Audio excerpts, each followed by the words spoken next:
দোকানে কোন দোকানে? গাড়ি ঢোকেনি এখন। আসুন না।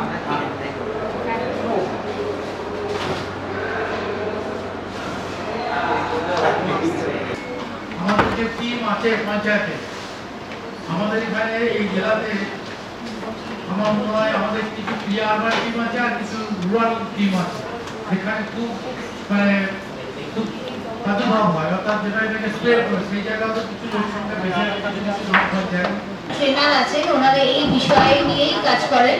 ওনারা এই বিষয় নিয়ে আপনাদের সঙ্গে ডিটেলসে আলোচনা করবেন এবং এই নিয়ে পরবর্তী আপনাদের পদক্ষেপ ট্রেনারা এই গ্রাম পঞ্চায়েতের প্ল্যানিং এর সঙ্গে পুরোপুরি যুক্ত থাকেন। হ্যালো, একটু কি হ্যাঁ একদম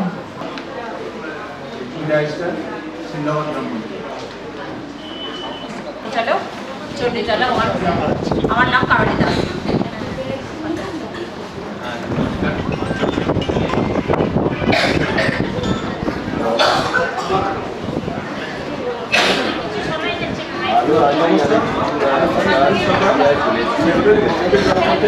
সাথে প্রোগ্রামের সাথে কারা কারা যুক্ত এবং কিভাবে এই কর্মসূচিটা চলছে সেই সমস্ত বিষয় নিয়ে সারাদিন আপনাদের সাথে বক্তব্য কোনো সমস্যা হতে পারে, সেখান থেকে কোনো রোগ হতে পারে, সেই রোগটাকে আমরা আগে দেখতাম, কিন্তু আমাদের শারীরিকের সাথে সাথে মানসিক এবং সামাজিক ব্যাপারটাকেও সমানভাবে গুরুত্ব দিতে হবে।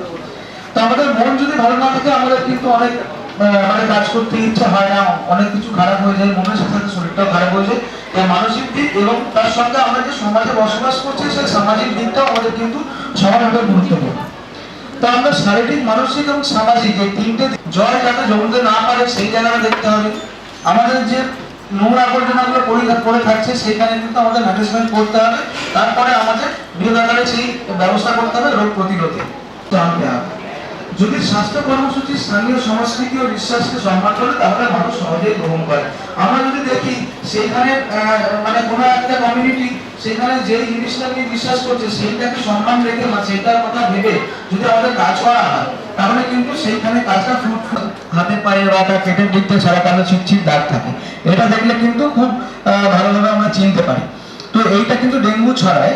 এই এডিস মশার মধ্যে যদি ডেঙ্গু ভাইরাসটা, এটা তো একটা ভাইরাস ঘটিত রোগ, তো ডেঙ্গু ভাইরাসটা যদি এই মশার মধ্যে থাকে, সে কোনো একটা সুস্থ মানুষকে কামড়ালো, তারপরে সেই সুস্থ মানুষের ডেঙ্গু হলো, এরপরে কোনো একটা সুস্থ মশা যার মধ্যে ডেঙ্গু ভাইরাসটা নেই সে যদি ওই মানুষকে কামড়ায় তখন কিন্তু ডেঙ্গু ভাইরাসটা ওই মানুষের থেকে ওই মশার মধ্যে আবার চলে এলো। থেকে যদি নিয়ে নেন তাহলে সুবিধা হবে সেই জায়গাটা কাজ করাতে।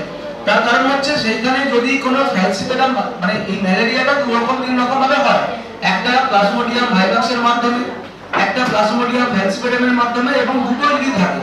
তো আমাদের ক্ষতিকর হচ্ছে এই ফ্যালসিপেটাম জিনিসটা যদি থাকে বা সেটা যদি তার মধ্যে থাকে, তার কারণ হচ্ছে এইটা কিন্তু খুব তাড়াতাড়ি এই ব্যক্তি যে শোকপিটের মধ্যে প্রচুর জোরদার অ্যাকশন টেকে ইয়েস লিখবে, যেই ওখানে ইয়েস লিখবে অমনি ওটা কিন্তু সুপারভাইজারের অ্যাপে চলে যাবে।